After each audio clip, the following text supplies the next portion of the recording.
کاشانۂ بصیرت ایک ایسا یوٹیوب چینل جس پر ہر قسم کی دینی کتب بالخصوص محروم بصارت افراد کے لیے آڈیو اور ویڈیو فارمیٹ میں دستیاب ہیں اور بالعموم تمام مسلمان برادران و خواہران کے لیے دستیاب ہیں۔ اس لیے آپ سے گزارش ہے کہ بیل آئیکن کو پریس کر کے ہمارے اس چینل کو ضرور سبسکرائب کیجیے تاکہ آئندہ آنے والی ہر کتاب آپ کو بر وقت ملتی رہے۔ کاشانۂ بصیرت، کاشانۂ بصیرت، کاشانۂ بصیرت، کاشانۂ بصیرت۔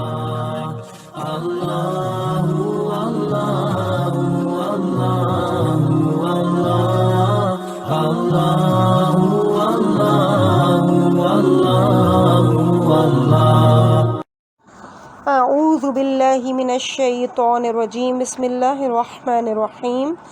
رب اشرح لی صدری ویسر لی امری واحلل عقدۃ من لسانی یفقہوا قولی۔ اللہم صل علی محمد وآل محمد وعجل فرجہم۔ کاشانۂ بصیرت کے انتہائی معزز اور محترم سامعین کرام، السلام علیکم ورحمۃ اللہ وبرکاتہ۔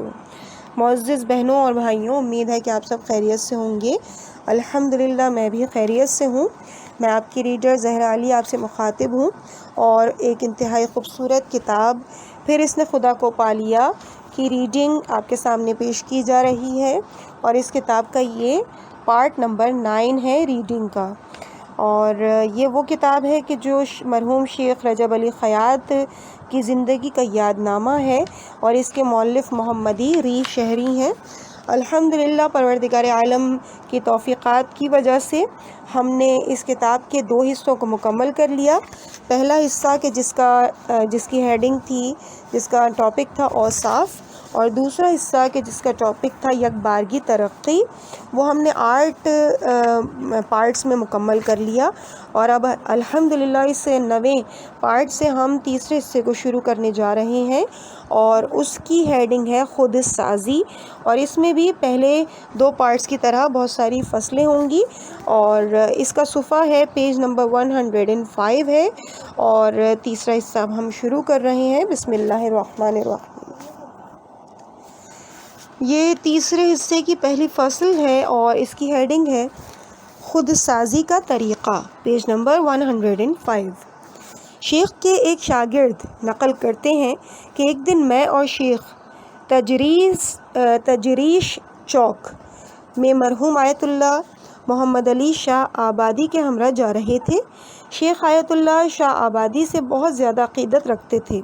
ایک شخص ہمارے پاس آیا اور اس نے مرحوم شاہ آبادی سے سوال کیا، آپ درست فرماتے ہیں یا یہ حضرت؟ شیخ کی طرف اشارہ کرتے ہوئے کہا۔ آیت اللہ شاہ آبادی نے فرمایا، کیا چیز صحیح فرماتے ہیں اور آپ کیا چاہتے ہیں؟ اس شخص نے کہا، آپ دونوں حضرات میں سے کون صحیح فرماتا ہے؟ آیت اللہ شاہ آبادی نے فرمایا، میں درس دیتا ہوں اور لوگ یاد کرتے ہیں، اور آپ یعنی شیخ انسانوں کی تربیت کرتے ہیں۔ اگرچہ اس عالم ربانی اور عارف کامل کی یہ باتیں نہایت ہی تواضع اور انکساری کا ثبوت دیتی ہیں، لیکن پھر بھی جناب شیخ کی قدرت تربیت اور کلام کی تاثیر کی عکاسی کرتی ہیں۔ ہیڈنگ 60 سال تک گمراہ تھا۔ ڈاکٹر حمید فرزام شیخ کے کلام کی تاثیر و جاذبیت اس طرح بیان کرتے ہیں کہ تہران یونیورسٹی کے علوم و معارف کے مشہور استاد جلال الدین حمانی، جو خاص طور پہ ادبیات، فارسی، عرفان اور تصوف اسلامی میں کافی مشہور تھے، وہ میرے بھی استاد ہیں۔ وہ 60 سال کی عمر میں شیخ کی خدمت میں اس وقت حاضر ہوئے جب میں 17 سال کی عمر میں استاد حمانی کی خدمت میں حاضر ہوا۔ اسی زمانے میں استاد نے کتاب التفہیم لا وسائل ثنایا تالیف ابو ریحان بیرونی، اور کتاب مصباح الہدایہ والمفاتیح الکفایہ یعنی تالیف عزیز الدین محمود کاشانی کی تصحیح فرمائی تھی۔ یہ کتاب غزالی نامہ، جو بہت ہی عالمانہ طریقے سے غزالی کے احوال اور آثار کے بارے میں تالیف کیا گیا تھا، اور کتاب مصباح الہدایہ پر آپ کا مفصل مقدمہ عرفان نظری اور عملی کا ایک مکمل دورہ ہے۔ ہاں یہ بہت باعظمت عارف 60 سال کی عمر میں میرے استاد تھے۔ معمول کے مطابق ایک روز جب میں شیخ کی خدمت میں پہنچا تو انہوں نے فرمایا، آپ کے استاد جلال الدین ہمائی میرے پاس آئے۔ میں نے چند جملے ان سے کہے تو وہ سخت منقلب ہو گئے اور بڑی ہی حسرت و یاس سے انہوں نے اپنے ہاتھ اپنی پیشانی پر مار کے کہا، بڑے تعجب کی بات ہے کہ میں 60 سال تک گمراہ رہا۔ یقیناً شیخ کے کلام میں اتنا اثر تھا کہ انہوں نے اتنے علمی اور عرفانی مرتبے پر فائز ہونے کے باوجود ان کو منقلب کر دیا، خدا ان کی مغفرت فرمائے۔ بعض دعا وغیرہ کے جلسوں میں آپ یہ فرمایا کرتے تھے کہ دوستو، میں یہ باتیں جو تم حضرات کے سامنے پیش کر رہا ہوں یہ عرفان کے آخری درجے میں بیان کی جاتی ہیں۔ یقیناً ایسا ہی تھا۔ شیخ کے ایک اور شاگرد بیان کرتے ہیں کہ شیخ کے دروس تانبے کو سونے میں بدل دیتے تھے۔ اس بنا پر شیخ کی خود سازی کو بیان کرنے میں آپ کے کلام کا مخاطب پر اثر ہونا، تعلیم و تربیت اور خود سازی کا طریقوں کو بیان کرنا آپ کا سب سے پہلا نقطہ ہے۔ ہیڈنگ: کردار کے ذریعے خود سازی۔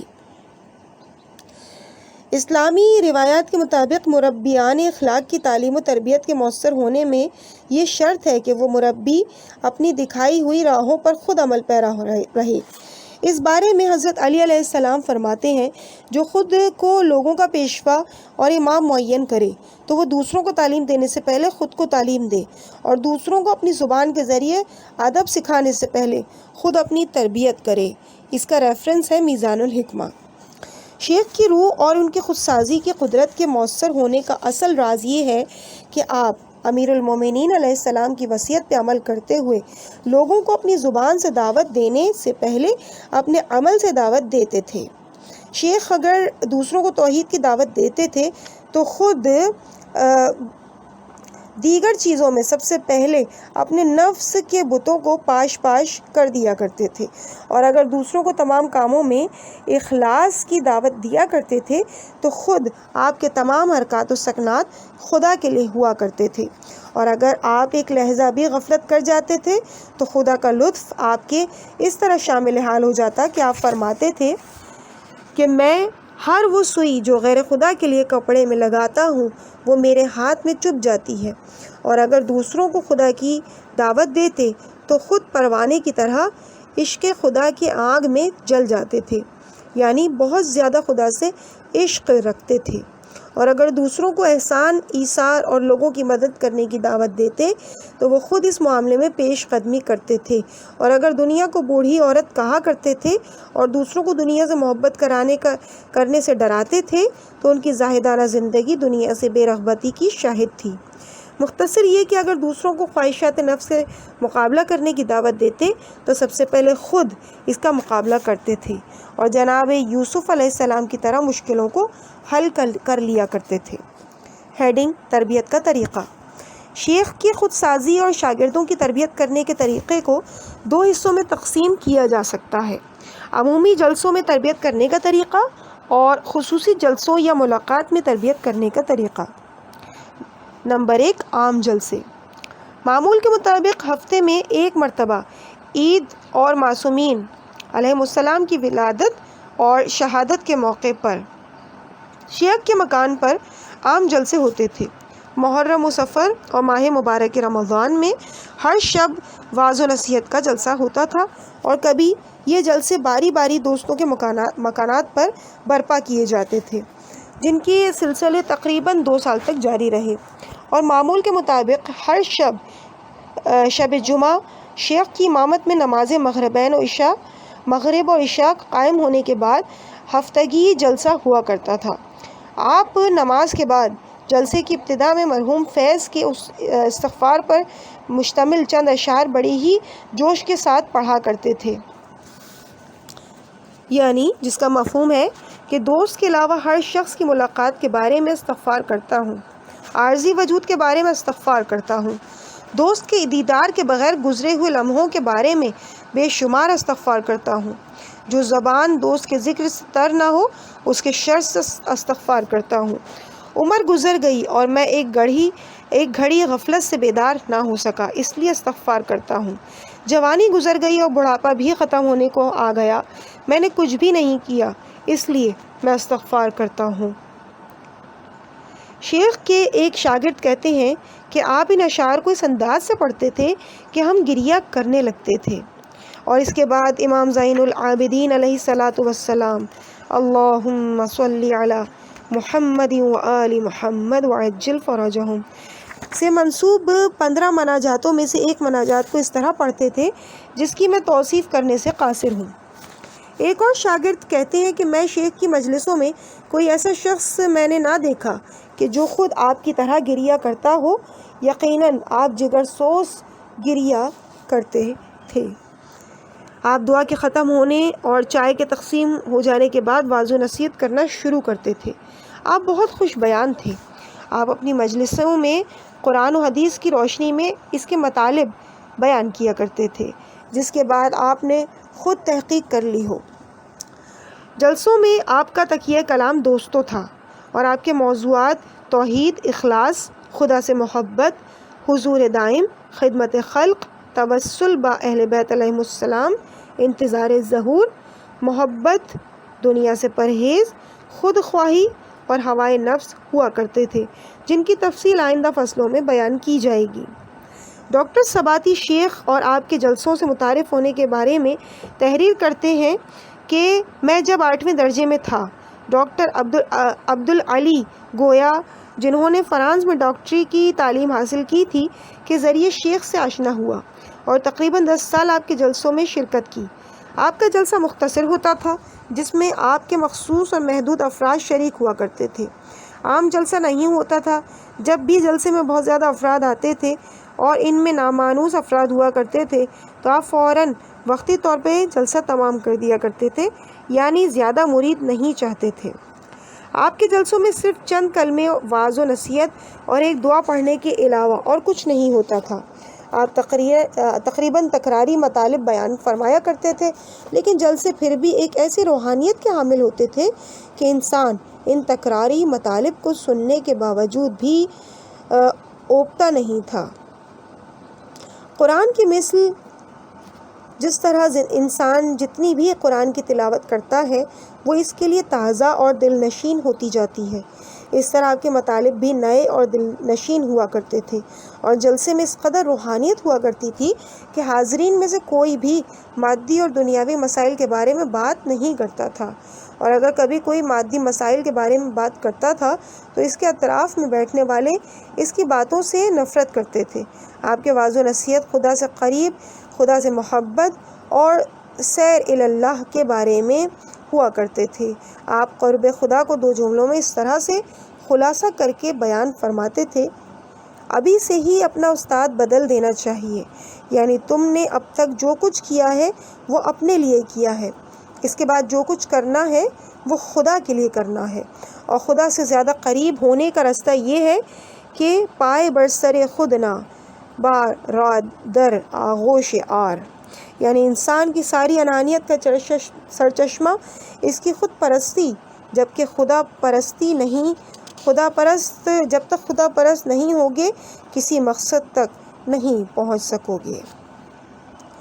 حاشیے میں ان کے بیان کردہ فارسی اشعار کا ترجمہ کچھ اس طرح سے لکھا ہوا ہے: عشق کا غم ایک ہی داستان ہے، لیکن تعجب کی بات یہ ہے کہ جس سے بھی سنتا ہوں تکراری معلوم نہیں ہوتی۔ دوسرے شعر کا ترجمہ لکھا ہے کہ سر توڑ کوشش کرو اور دوست کو آغوش میں لے لو، اس سے ملاقات تک کی دوری فقط 1 قدم ہے۔ اگلے صفحے پہ آتے ہیں 112۔ اگر اپنے نفس سے نجات پا جاؤ تو محبوب سے جا ملو گے، ورنہ تم ہمیشہ نقصان میں رہو گے۔ تمام کاموں کو اسی کے لیے انجام دو، یعنی اس کو دوست رکھو اور اپنے اعمال اس کی دوستی کے ساتھ انجام دو، کیونکہ بشر کی تمام ترقیوں کا راز خدا کو دوست رکھنا ہے اور اسی کے لیے عمل کو انجام دینا ہے، اور یہ اسی وقت ہو سکتا ہے جب انسان اپنے نفس سے مخالفت کرتا ہو، اور اگر انسان ترقی چاہتا ہے تو اس کو اپنے نفس سے جنگ کر کے اس کو شکست دینا ہوگی۔ خود بینی کے بارے میں شیخ فرماتے ہیں، فارسی شعر کا ترجمہ ہے، یعنی یہاں کمزور بدن اور اس مردہ دل خریدا جاتا ہے، اپنے کو فروخت کرنے کا بازار کہیں اور ہے۔ اور یہ بھی فرمایا کرتے تھے کہ تمہاری قیمت تمہاری طلب کے مطابق ہے، اگر خدا کو چاہو گے تو تمہاری قیمت بے انتہا ہوگی، اور اگر دنیا کو طلب کرو گے تو تمہاری قیمت بھی وہی ہوگی جو تم نے طلب کی ہے۔ یہ مت کہو کہ میرا دل یہ چاہتا ہے اور وہ چاہتا ہے، اور میں یہ چاہتا ہوں اور وہ چاہتا ہوں۔ یہ دیکھو کہ خدا کیا چاہتا ہے۔ جب کسی مہمان کو مدعو کرتے ہو تو اپنی مرضی کے مطابق مدعو کرتے ہو یا خدا کی مرضی کے مطابق مدعو کرتے ہو؟ جب تک اپنے دل کی پیروی کرتی رہو گے کسی ہدف تک نہیں پہنچ سکو گے۔ دل خانہ خدا ہے، اس میں کسی دوسرے کو راہ نہ دو، فقط آپ کے دل میں خدا ہونا چاہیے اور آپ کے دل میں اسی کی حکومت ہونی چاہیے، کسی دوسرے کی نہیں۔ حضرت علی علیہ السلام سے سوال کیا گیا کہ آپ اس مرتبے پر کیسے فائز ہوئے؟ تو آپ نے فرمایا، میں دل کے دروازے پر بیٹھ گیا اور خدا کے علاوہ کسی اور کو راہ نہ دی۔ آپ کے بیانات کے بعد چائے اور مٹھائی وغیرہ تقسیم کی جاتی تھی۔ اس کے بعد مناجات کا سلسلہ شروع ہو جاتا تھا۔ آپ کی مناجات سننے اور آپ کے حالات دیکھنے کے لائق ہوتے تھے۔ دعا کو سادہ اور رسمی طور پر نہیں پڑھتے تھے، بلکہ آپ اپنے محبوب سے عشق کرتے تھے۔ آپ مناجات کرتے وقت اپنے معشوق سے اس طرح پیوست ہو جاتے تھے کہ گویا ایک ماں اپنے گمشدہ بچے کو تلاش کر رہی ہو۔ تہہ دل سے گریا کرتے تھے۔ کبھی کبھار اپنی دعاؤں کے درمیان کچھ مکاشفات کا اس طرح احساس کرتے تھے کہ آپ کی گفتگو کے دوران ان کے آثار اور علامتیں ظاہر ہوا کرتی تھیں۔ جب آپ کے رفقا آپ کے انتظار کے مطابق ترقی نہیں کرتے تھے تو آپ سخت غمگین ہوتے تھے۔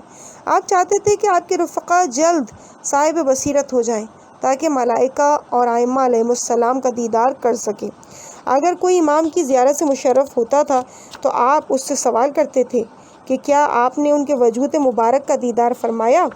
البتہ آپ کے بہت سے دوست و احباب موقف بھی ہوئے اور انہوں نے معنوی حالات بھی پیدا کیے اور کچھ مکاشفات بھی ہوتے تھے۔ بقیہ دوسرے احباب بھی اس کے لیے افتاء و خیزہ جدوجہد میں مشغول تھے۔ بہرحال آپ کی مناجات اس قدر دلکش اور پرمعنی ہوا کرتی تھیں کہ دوسرے وجد میں آ جایا کرتے تھے۔ دعاؤں کے معنی سے بہت اچھے طریقے سے واقف تھے۔ دعاؤں کی عبارتوں کو تکیہ کلام بناتے تھے۔ کبھی دعا کے جملے کی تکرار کرتے تھے، کبھی وضاحت کرتے تھے۔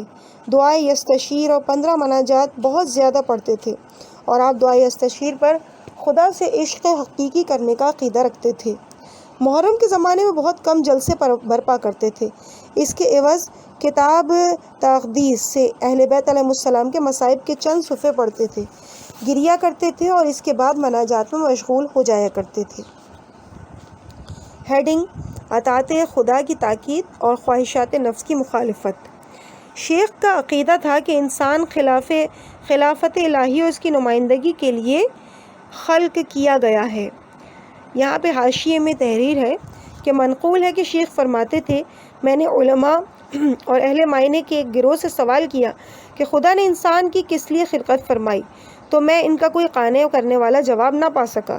اس کے بعد میں نے آیت اللہ محمد علی شاہ آبادی کی خدمت میں یہی سوال پیش کیا تو آپ نے فرمایا، خدا نے انسان کو اپنی نمائندگی کرنے کے لیے خلق کیا ہے۔ آیت میں آیا ہے کہ انی جاعل فی الارض خلیفہ۔ واپس آتے ہیں ریڈنگ کی جانب۔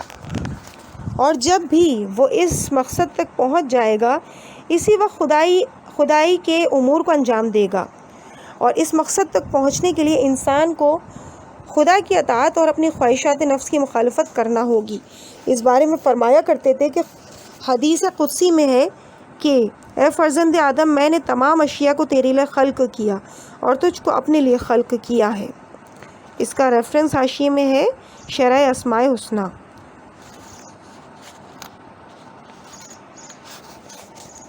مزید فرمایا کہ میرے بندے میری اطاعت اور فرما برداری کر تاکہ تجھ کو اپنا مثل قرار دوں۔ دوستوں، ان احادیث کے مطابق تم اللہ کے خلیفہ ہو۔ اپنی قدر پہچانو، خواہشات نفس کی پیروی نہ کرو۔ فرمان خدا پر عمل کرنے سے اس مقام پر پہنچ جاؤ گے کہ خدائی کام کر سکو گے۔ خدا نے تمام عالم کو تمہارے لیے اور تم کو اپنے لیے پیدا کیا۔ ذرا غور کرو کہ خدا نے تم کو کون سا مقام و منزلت عطا کیا ہے۔ شیخ کا عقیدہ تھا کہ جب تک انسان خلافت الہی کے مقام تک نہ پہنچے وہ آدمی نہیں ہے، اور آپ فرمایا کرتے تھے کہ چمچہ کھانا کھانے کے لیے ہے اور پیالی چائے پینے کے لیے ہے وغیرہ۔ اسی طرح انسان بھی صرف آدمی ہو جائے تو اس کے لیے کیا ہی اچھا ہے۔ آپ ہمیشہ فرمایا کرتے تھے کہ خدا نے مجھ کو کرامت عطا فرمائی، تم بھی خدائی امور کو انجام دو، وہ تم کو بھی کرامت عطا فرمائے گا۔ اے معمار اور اے درزی، تم یہ جو اینٹ رکھتے ہو یا یہ جو سوئی چلاتے ہو، یہ سب عشق خدا میں انجام دو۔ تمہاری توجہات خدا کی جانب ہونی چاہیے، اور یہ جو تم 100 تومان میٹر کا کپڑا پہنتے ہو، یہ نہ کہو کہ میں نے 100 تومان میٹر کپڑا خریدا ہے، بلکہ یہ کہو کہ یہ کپڑا مجھ کو خدا نے عطا کیا ہے۔ خدا کا تعارف کراؤ، اپنا تعارف نہیں کراؤ۔ ہیڈنگ: اندرونی حالات کی تشخیص۔ شیخ اپنے باطنی قوت احساس کے ذریعے حاضرین مجلس کے اندرونی حالات جان لیا کرتے تھے، لیکن کبھی بھی مجمع میں کسی کے حالات کو بیان نہیں کیا کرتے تھے، فقط یہ چاہتے تھے کہ آپ کی بات کی طرف مورد نظر شخص متوجہ ہو جائے اور اپنی اصلاح کر لے، اور اس کے متعلق ہم درج ذیل میں 2 نمونے بیان کر رہے ہیں۔ عزیز سامعین کرام، اس کے آگے ان دونوں نمونوں کے بیان کو ہم انشاءاللہ اگلے حصے میں آپ کے سامنے پیش کریں گے۔ یہ صفحہ نمبر 116 ہے، اور اب جو انشاءاللہ ہم اگلا پارٹ یعنی پارٹ نمبر 10 ریڈنگ کا جو آپ کے سامنے پیش کریں گے، اس کی ہیڈنگ ہوگی پہلا نمونہ، یعنی اس کی ہیڈنگ ہوگی شیخ کا امتحان۔ انشاءاللہ اگلے پارٹ میں، اگلی ریڈنگ میں آپ کے سامنے کنٹینیو کیا جائے گا۔ پروردگار ہم سب کی توفیقات میں اضافہ کرے۔ والسلام علیکم ورحمۃ اللہ وبرکاتہ۔